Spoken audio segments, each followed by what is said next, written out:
en vista que no tenemos clase la próxima semana, lo que se va a hacer es un taller no presencial en parejas. ¿En qué consiste? Yo, el día 16, que es el martes siguiente a este receso que vamos a tener, el martes 16 le voy a enviar un taller vía UCM virtual. Ustedes van a tener una semana para resolverlo, para contestar las preguntas y hacer todo lo que se les pida, por lo que van a tener hasta el lunes 22 a la medianoche para enviarlo. Y esa va a ser la segunda nota que corresponde a esta parte del curso. Para que la anoten, se les va a enviar el 16. Ustedes ya empezarían con las clases con el siguiente profesor, que es la parte más de investigación, etcétera. Entonces, yo ese día en la mañana, el martes 16 en la mañana, les voy a enviar mediante el UCM virtual, se va a abrir una pestaña y ustedes van a tener que hacer ese taller y van a tener una semana para resolverlo e entregarlos. Va a ser en parejas. Igual les voy a enviar toda esta información por correo para que todos la tengan y no haya dudas. ¿Ya? Además, bueno, ese era el primer aviso. Esa sería la última nota conmigo. Exacto. Ya. Para las personas que estaban interesadas en subir la primera nota, en caso de que tuvieran rojo, voy a comunicarme con ellos. Los que me enviaron correo, me voy a comunicar con ellos esta semana, entre hoy y mañana posiblemente, para coordinar qué se va a hacer. Para que no tengan dudas ahí. Y bueno, esos eran los avisos que les quería indicar. Y ahora pasaríamos a la clase de hoy. Lo primero que vamos a ver es, bueno, recordar lo que vimos la semana pasada y revisar esa tarea que les dejé.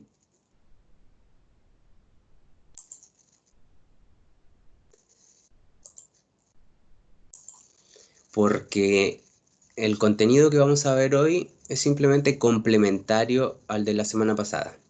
Es muy cortito, son kurtosis y asimetría, espero la entiendan fácil, pero no creo que tengamos mayor problema con ello. Nosotros en esta última clase hemos estado viendo cómo describir datos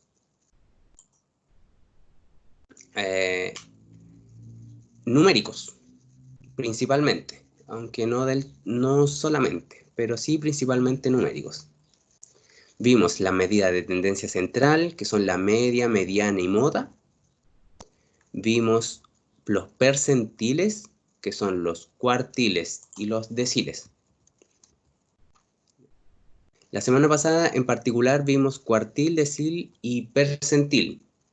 Los cuartiles, recordemos que dividían el conjunto de datos en 4 partes, con extremos Q1, Q2 y Q3, que representan cada uno el 25%, porque si sumamos o multiplicamos 25 por 4 nos da el 100.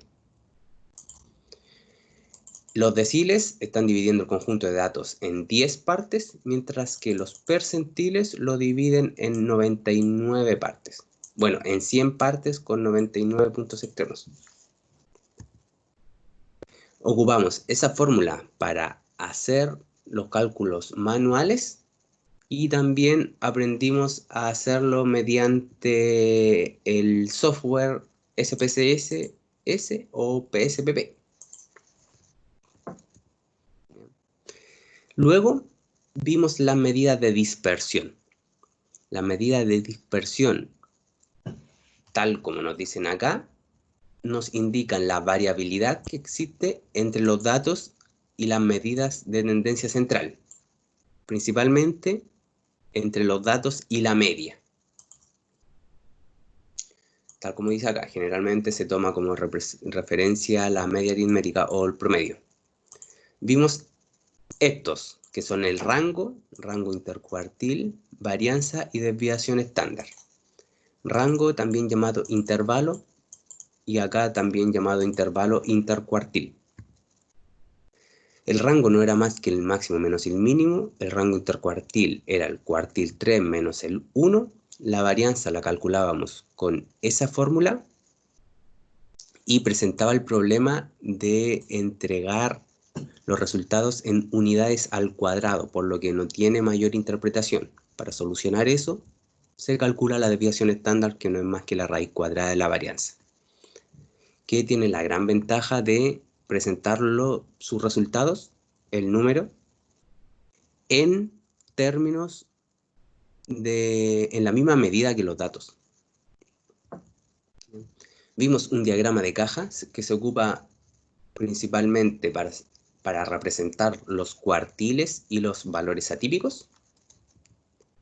Y dejamos esta tarea, con la cual vamos a revisar ahora para que vean cómo se resolvía. Era bastante rápida.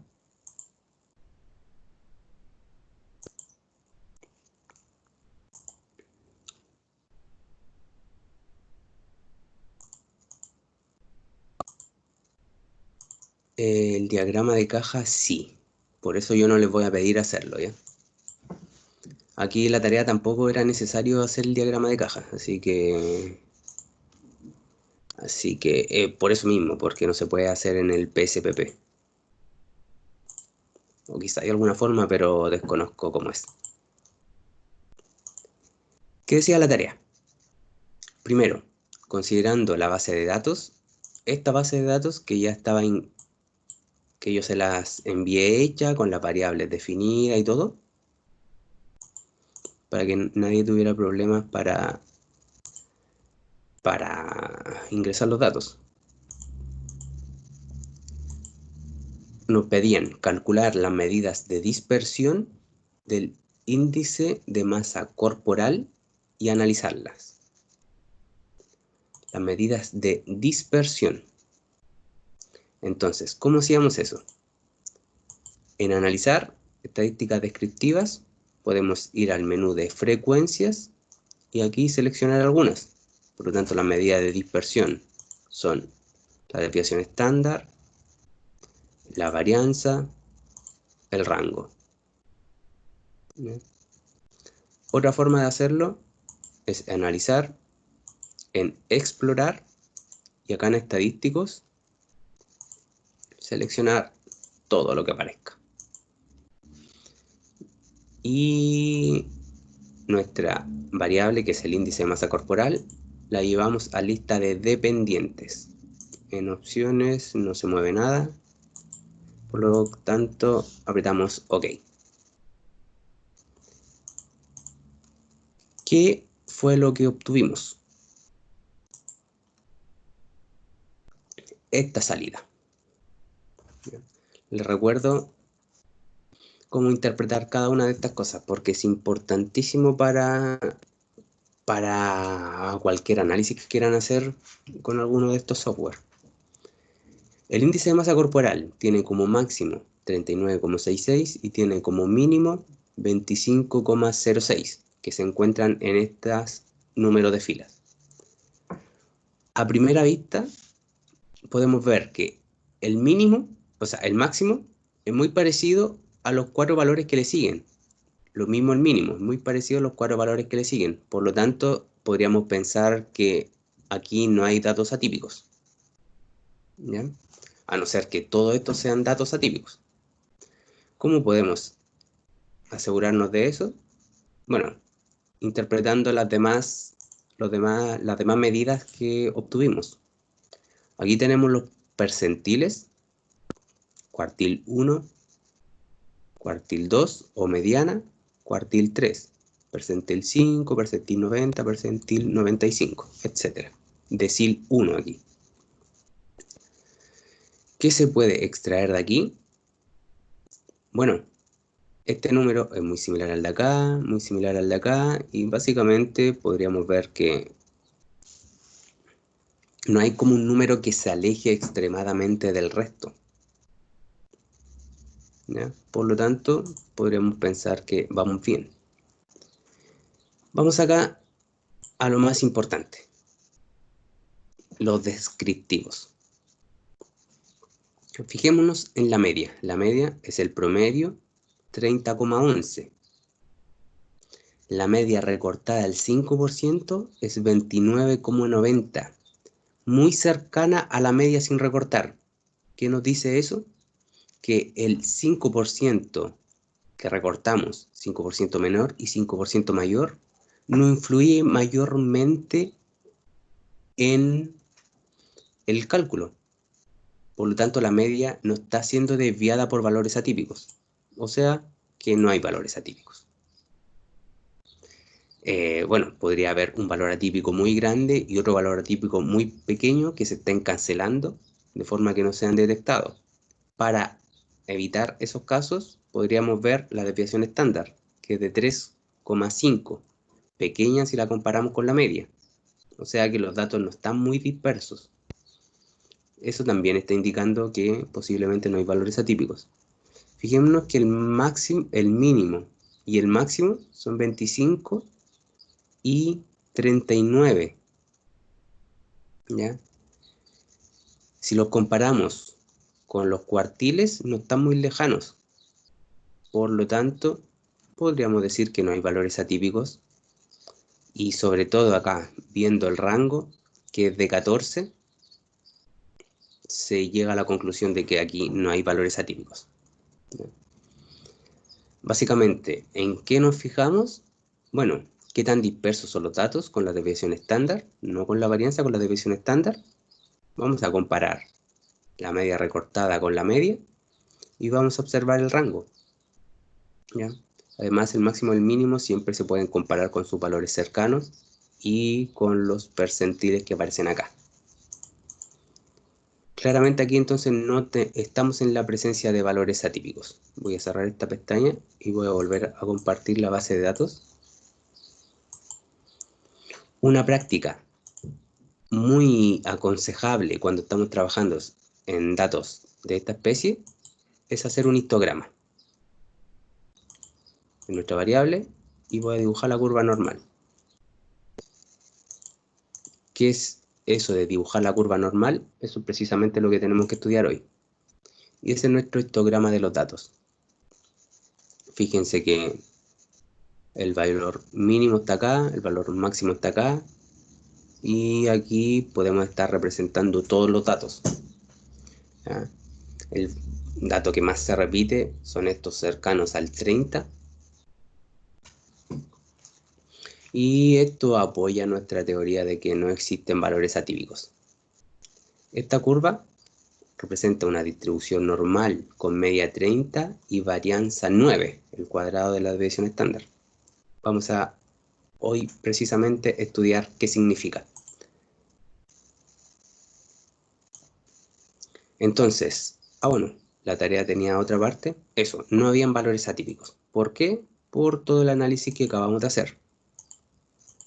Además, la otra pregunta era, ¿hay mayor dispersión en hombres o mujeres? Para saber eso, vamos a ir a dividir el archivo y vamos a comparar grupos según sexo para separar los resultados en hombres y mujeres. Y ahora entonces vamos a ir a analizar de nuevo. Vamos a las frecuencias. Desviación estándar, varianza y rango. Yo voy a seleccionar aquí que no quiero la tabla de frecuencias. Y gráfica, no quiero gráficas. Voy a seleccionar solo esas tres. Kurtosis y asimetría son dos valores que vamos a aprender a interpretar hoy. Ahí el mínimo y máximo.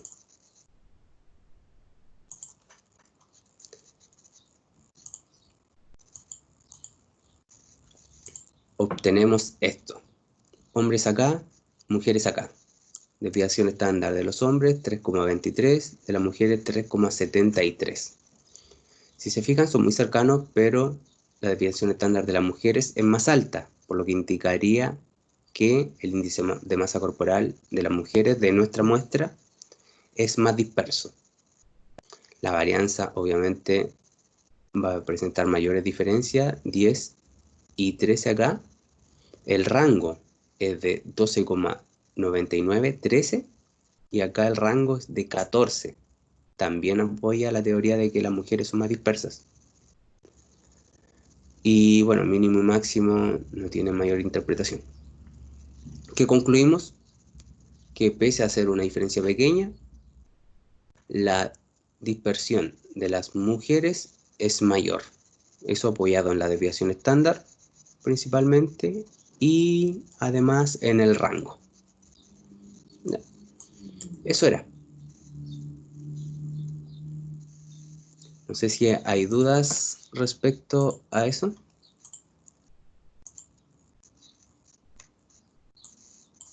Porque si no, pasamos a lo de hoy. Hoy, entonces, vamos a ver las medidas de forma. Ya vimos las medidas. Si en compartir contenido selecciona pantalla 1, no es necesario cambiar a cada rato lo que quiere mostrar. ¿Y dónde se ve? A ver. Compartir contenido. Pantalla 1. Pantalla 1 acá.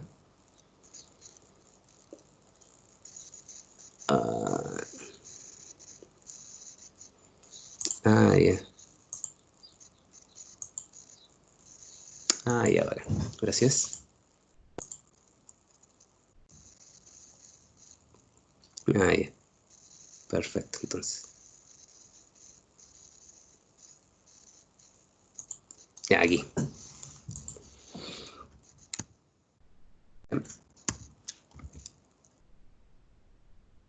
La última clase me avisaron que se podía hacer eso, pero muchas gracias igual. Le voy a darme...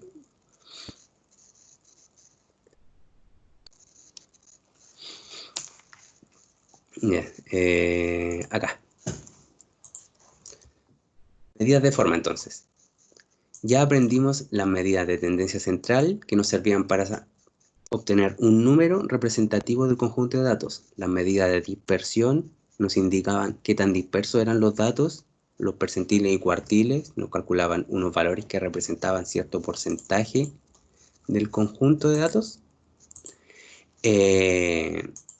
Ahora vamos a ver las medidas de forma, que nos muestran de qué forma adquirió la distribución de frecuencias, de qué forma es el histograma normalmente, en el caso de los datos que vamos a trabajar. Entonces, hoy veremos la manera de medir la forma que adquirió la distribución de frecuencias. La distribución de frecuencias, les recuerdo que es la tabla de frecuencias de toda la vida.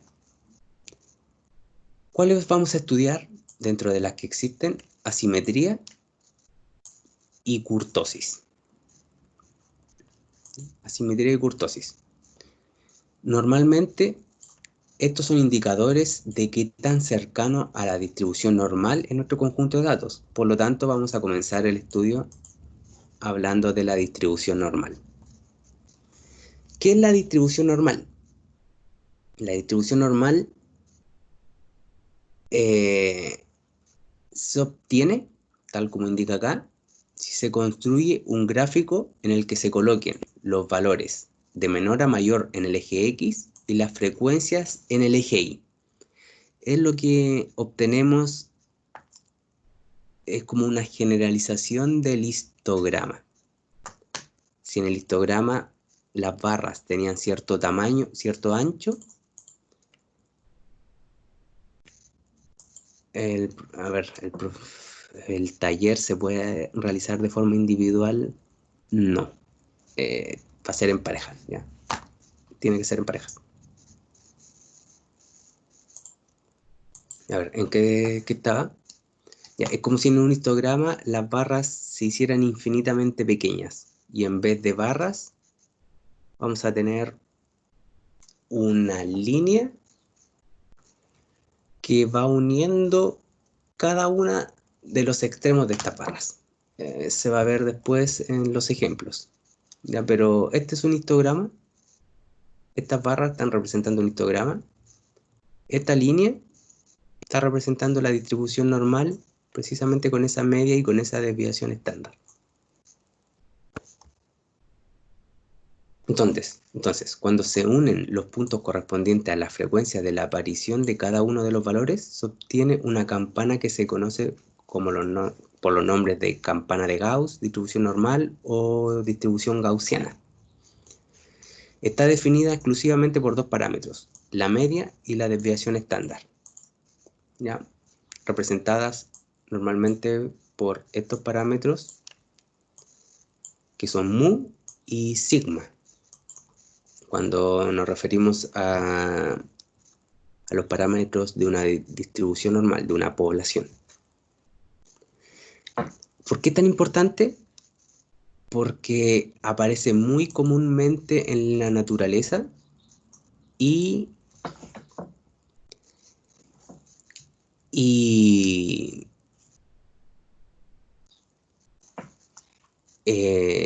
muchas de la teoría existente en estadística se basa precisamente en la suposición de normalidad, ¿no? Mucho de la estadística inferencial se basa en eso, por lo tanto es muy importante verificar si nuestro conjunto de datos sigue una distribución normal o no. Veamos acá.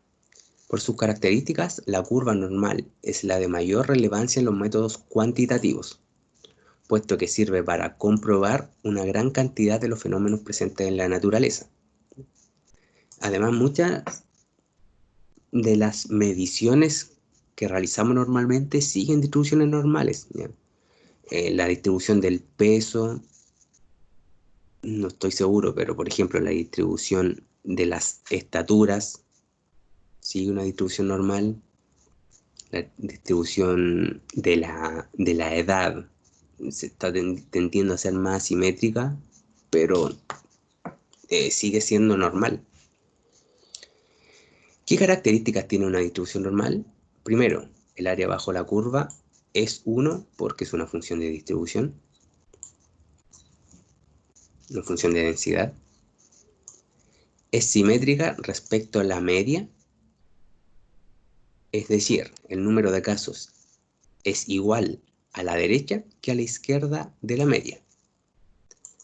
Y la media, la mediana y la moda son iguales, ya que tanto la máxima frecuencia como la mitad de la distribución coinciden con la media. Esto es una distribución normal perfecta. ¿Ya? Distribución normal perfecta. Si se fijan, aquí está la moda, pero aquí también está la media y la mediana. Todas coinciden. Hacia la derecha tenemos el 50% de los casos y hacia la izquierda tenemos el otro 50%. Estos porcentajes indican que, bueno, si yo tengo una distribución exactamente, una variable que se distribuye exactamente normal, si a la media yo le sumo y le resto una desviación estándar, voy a obtener estos puntos. Y en toda esta área estoy representando el 68,26% de los datos. Si mi distribución es normal, si yo resto dos desviaciones estándar y sumo dos desviaciones estándar, aquí voy a tener el 95 y tanto por ciento de los datos. Y con tres desviaciones estándar obtengo el 99,7%. Esto es muy útil cuando, si tenemos una distribución estándar, queremos representar la presencia de datos atípicos. Porque si un dato se sale de estos márgenes, está representando el 0,20 algo por ciento. O sea, tiene una probabilidad muy alta de ser un valor atípico. ¿Ya? Entonces, ¿qué es lo que hacemos normalmente? Nosotros vamos a graficar nuestro histograma, en este caso está representando edades, Y vamos a ver qué tanto se parece a la distribución normal que surge con esa media y con esa desviación estándar. ¿Por qué? Porque si sigue una distribución normal, nosotros podemos utilizar varios métodos inferenciales. En comparación que si no la sigue, tendríamos que utilizar otras técnicas no paramétricas. Esas ya son técnicas que se escapan un poco del curso, pero es importante que entiendan por qué estamos haciendo lo que estamos haciendo. Ya, si nosotros vemos este histograma y esta gráfica, algunos podrían pensar que sí se parece, otros que no se parece. Necesitamos una medición más objetiva, que no tenga cabida la subjetividad. Y es por eso que tomamos las medidas de kurtosis y asimetría. ¿Qué dice de la asimetría? En la práctica, casi nunca vamos a encontrar distribuciones de frecuencia completamente simétricas. Es muy raro que nuestro conjunto de datos sea exactamente normal, por lo que el grado en el cual la distribución es asimétrica constituye un sesgo. Dado que obtener un valor de 0 en la asimetría resulta imposible, se consideran simétricas las distribuciones con un índice de más menos 0,05. Nosotros vamos a obtener un índice de asimetría. Si se encuentra entre menos 0,5 y 0,5, nosotros estamos asumiendo que la distribución es simétrica, de esta forma. Si obtenemos un índice de simetría demasiado alto, positivo, significa que nuestro conjunto de datos está tendiendo a ser de esta forma. Como que se están escapando algunos valores para acá y la media está siendo baja, acá. En cambio, si tenemos un índice de asimetría negativo, significa que el comportamiento es el mismo anterior, pero hacia el otro lado, hacia la derecha. ¿Ya? Estos valores que yo le estoy ofreciendo aquí, entre menos 0,5 y 0,5, es un valor de referencia simplemente. De repente, dependiendo del área de estudio que ustedes están siguiendo, se ocupan referencias distintas y valores distintos. Bueno, es simplemente para guiarnos y para hacer el trabajo que viene después, ¿no? Si ustedes después en una investigación o en su tesis van a trabajar con otros valores, eso no está mal ni esto está mal, ¿no? Simplemente son criterios distintos. ¿Cómo calculamos el índice de asimetría? Con estos valores para datos no agrupados y con esta fórmula para datos agrupados, ya que aquí está la frecuencia. Es la única diferencia entre las dos fórmulas. No vamos a hacer este cálculo manual porque nos interesa, pero sí entiendan algo. Todo esto es positivo. Todo esto es positivo. Esta es la desviación estándar y este es el tamaño muestral. Todo esto entonces es positivo. Aquí a cada dato le estamos restando la media. Si en general nuestros datos son mayores que la media, esto va a ser positivo y nuestro índice va a ser positivo, y por lo tanto, como tenemos más datos grandes de lo esperado, nuestra distribución va a tomar esta forma. Es por eso que un valor positivo indica esta simetría. Y un valor negativo indicaría, bueno, que nuestros datos en general son menores que la media. Entonces esta resta está dando negativo. Y aquí tenemos valores muy chicos, que nos va a dar esta forma en el histograma. Eso en cuanto a la asimetría. Ahora, la kurtosis. Nosotros tenemos dos formas de medir si algo sigue una distribución normal. Primero, si es asimétrica o no, con el índice de simetría. Y en la kurtosis lo que nos indica es qué tan plano es en comparación con una distribución normal adecuada nuestro histograma, nuestro conjunto de datos. Entonces dice, otra forma de variación de la distribución es el grado de aplanamiento que presenta la distribución de frecuencias con respecto a la curva normal. A esto le llamamos kurtosis. Esta es la cuarta propiedad de un conjunto de datos, ¿ya?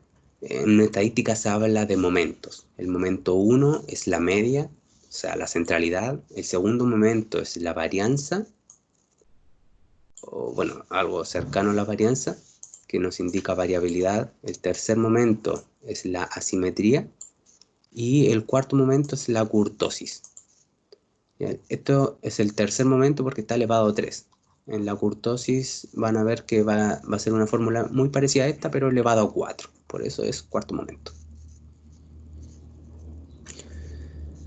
Cuando la distribución es muy escarpada, eso es muy plana, se llama leptocúrtica.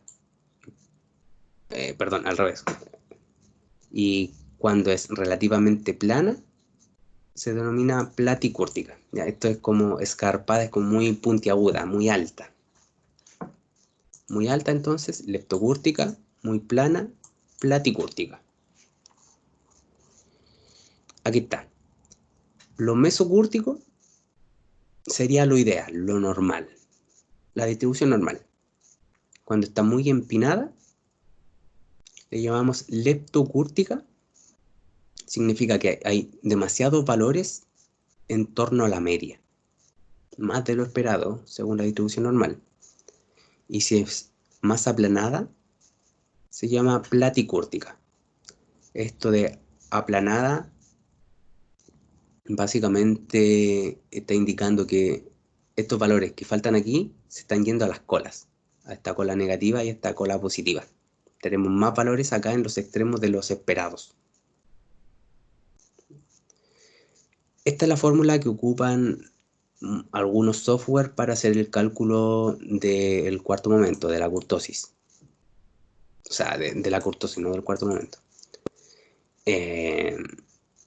Bueno, no vamos a hacer un estudio de esta porque es demasiado grande, pero fíjense que todo esto es positivo, todo esto es positivo y esto es positivo. Entonces, cuando esta cantidad de acá es mayor que la de acá, vamos a tener un índice positivo, y cuando todo esto es menor que todo acá, vamos a obtener un índice negativo.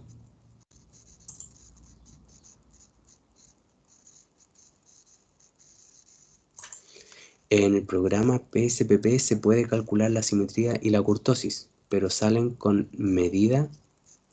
No sé si se puede realizar un gráfico en la misma aplicación. Sí se puede. ¿Ya? Todo el curso está basado en PSPP, así que sí se puede, ¿ya? Vamos a ver en un ratito más cómo hacerlo. Entonces, los valores de la simetría y la kurtosis son importantes para determinar si una distribución de datos adopta una forma de curva normal, y para que esta condición se dé es necesario que ambos índices estadísticos caigan en el intervalo de el menos y más 0,5. Caso contrario, si tenemos un G2, una kurtosis mayor que 0,5, estamos diciendo que es leptocúrtica, es muy empinada. Y en el caso contrario, menor que menos 0,5, es demasiado plana la curva, platicúrtica. ¿Ya? Esto es lo que les decía adelante, que esta regla de decisión es muy importante principalmente para la estadística inferencial, ya que estamos exigiendo que nuestros datos se distribuyan normalmente. Además, les repito, porque es importante y no quiero que nadie ahí después se acuerde de mí, porque yo les dije una cosa y ahora le están diciendo otra. Estos son datos de referencia para este curso, no son una regla universal. Sí es una regla bien aceptada y sí se ocupa harto, pero no es la única. Así que ténganlo claro. Entonces, aquí tenemos a modo de resumen algo de la kurtosis.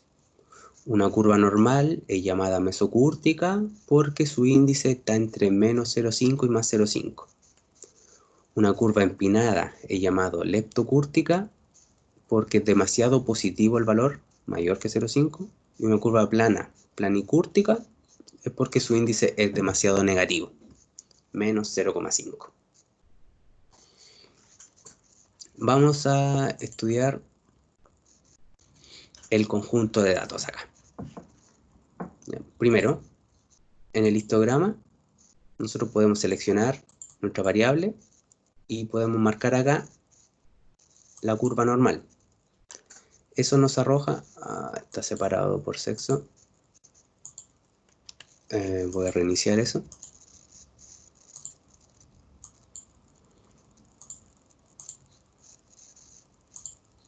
Ya, ahí, ok. Ya, aquí está nuestro conjunto de datos. Algunos pueden pensar que se parece o no a una curva normal, pero en vez de andar discutiendo eso, vamos a los indicadores a ver qué tal son, ¿ya? ¿Qué nos están indicando? Entonces, vamos a analizar estadística descriptiva. ¿Dónde aparece aquí? Vamos a las frecuencias. Voy a quitar todo y voy a seleccionar solo asimetría y kurtosis. El índice de masa corporal, gráfico, aquí podríamos dibujar el histograma y sobreimprimir la curva normal, pero nosotros lo acabamos de hacer, así que... De hecho, a mí me gusta hacerlo por fuera porque muchas veces queda feo. Tabla de frecuencia, normalmente está seleccionado siempre. Yo voy a colocar acá nunca, porque no quiero la tabla de frecuencia. Y apretamos OK. Miren, kurtosis negativa. ¿Qué indica esto? Que en nuestro caso, nuestros datos tienen una tendencia a ser más plano de lo esperado, pero está en el rango tolerable porque no es menor que 0,5. Así que podríamos decir que la kurtosis está normal. Tenemos una curva mesocúrtica con una leve tendencia platicúrtica. Pero tenemos una simetría mayor que 0,5. ¿Qué indica esto? Que tenemos una simetría positiva. Por lo tanto, la mayor, tenemos asimetría en nuestro conjunto de datos. Recordemos que la simetría positiva nos arrojaba una curva de esta forma. ¿Ya? Comparemos el histograma.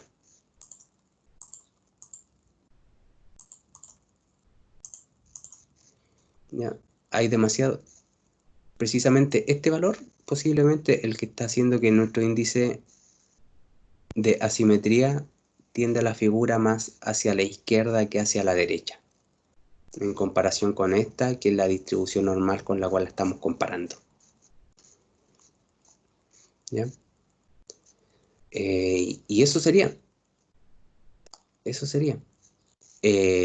¿Cómo reportamos los resultados?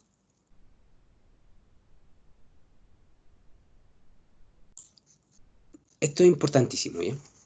Si se van a quedar algo de este curso, quedémonos con esto que aparece aquí. Normalmente nosotros, al tener un conjunto de datos, tenemos que explorarlo.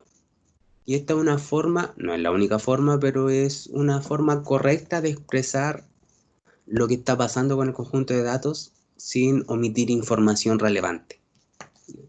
Esto está contextualizado en una prueba a un grupo de participantes en lenguaje oral, por lo que habría que adaptarla al contexto de kinesiología, y eso es precisamente lo que ustedes van a tener que hacer más adelante.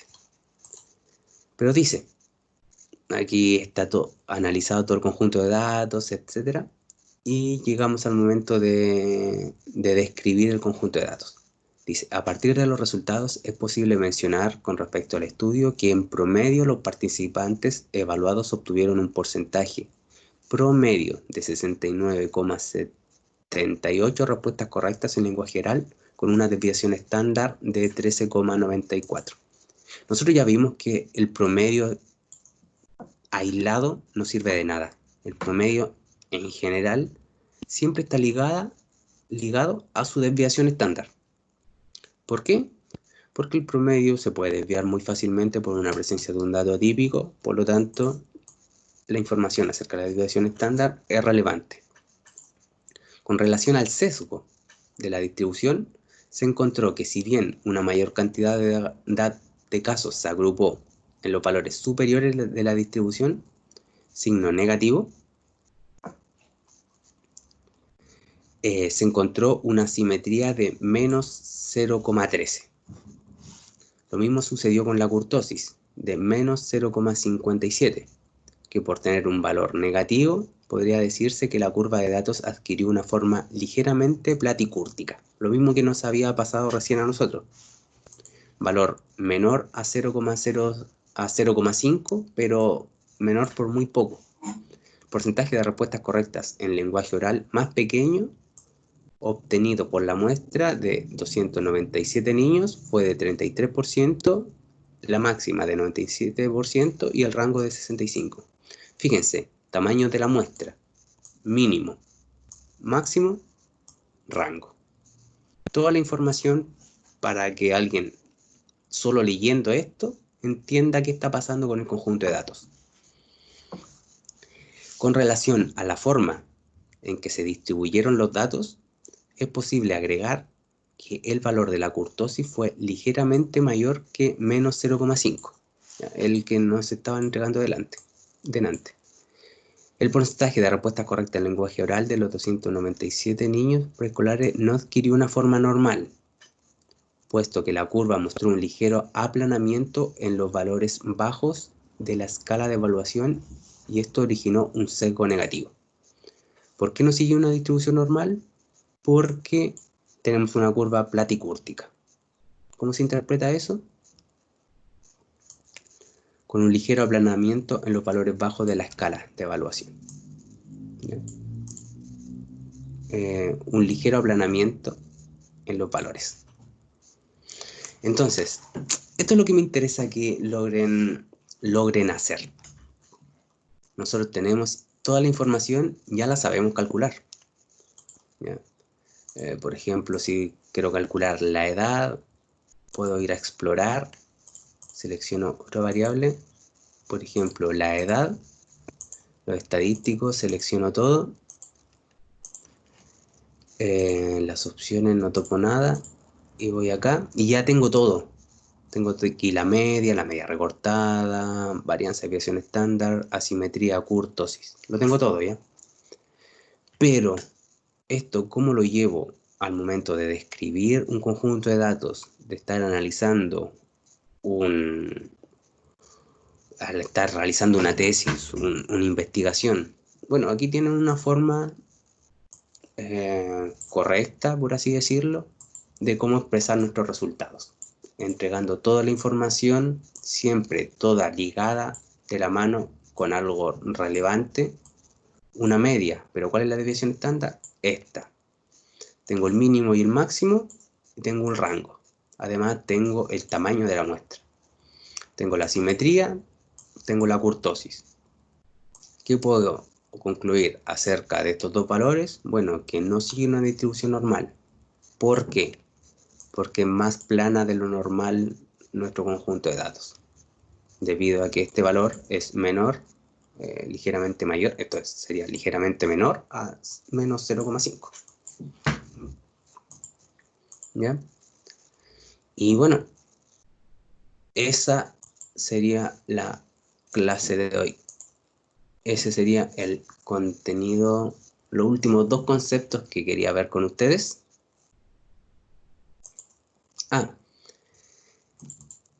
Última cosa antes de terminar, cambié ese dato por 205. Fíjense cómo se comporta el histograma. Todos los datos están representados ahí y tengo un valor por acá. Eso me altera la kurtosis. Veamos. ¿Ya? La kurtosis, fíjense, es de 92. La asimetría es de 9. Todo esto, todo mi conjunto de datos se me arruinó por posiblemente un valor mal tipeado o un error en nuestra base de datos. En este caso, ¿qué podríamos hacer? Había una forma de cancelar este caso, no tomarlo en cuenta. No me acuerdo cómo se hacía, así que perfectamente nosotros podríamos eliminar ese caso. Si tenemos una muestra lo suficientemente grande, eliminamos ese caso y volvemos a analizar. Y fíjense que ahora ya nuestra asimetría sigue siendo alta, pero ya podemos, ya hay valores aceptables. Ya, nuestra kurtosis está en los valores, en los rangos aceptables para considerarse mesocúrtica, pero tenemos una asimetría positiva, lo que nos llevaría a concluir que nuestro conjunto de datos está más hacia acá de lo esperado. ¿Bien? Y bueno, eso ya salió más cortita de lo que creía la clase. Bueno, duró 1 hora, que es lo que me pidieron hacer. No sé si hay alguna duda antes de finalizar. ¿No? ¿Para qué sirve esto?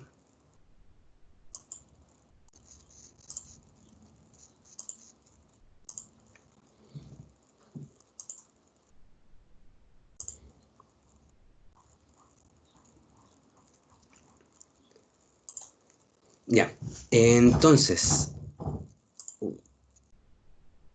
ya bajen la mano. Profe, eso se debe hacer en todos los casos de valor muy alejado, si es muy alto o si es muy bajo. Bueno, lo correcto en esos casos, sí, si el tamaño de muestra lo permite. En este caso nosotros teníamos 100 datos, no hay problema con eliminar uno. Si tuviéramos 10 datos y tuviéramos 2 valores atípicos, ahí quizás sí haya problema con eliminar un dato y quizás haya que intentar volver a realizar nuestra muestra. ¿Ya? En conclusión, si tenemos un conjunto de datos grande, podemos eliminar uno que otro y no debería causar mayor conflicto. Si tenemos muy poquitos datos, quizás tenemos que volver a rehacer todo. O simplemente aceptar que hay una persona que tiene un índice de masa corporal muy, muy grande, una persona que tiene una edad muy alta. Puede darse el caso. Entonces todo va a depender de tu muestra, si es grande o pequeña. En estadística en general se considera grande a partir de 30. ¿Ya? Y ya pues muchachos, esta era nuestra última clase. Voy a dejar de grabar.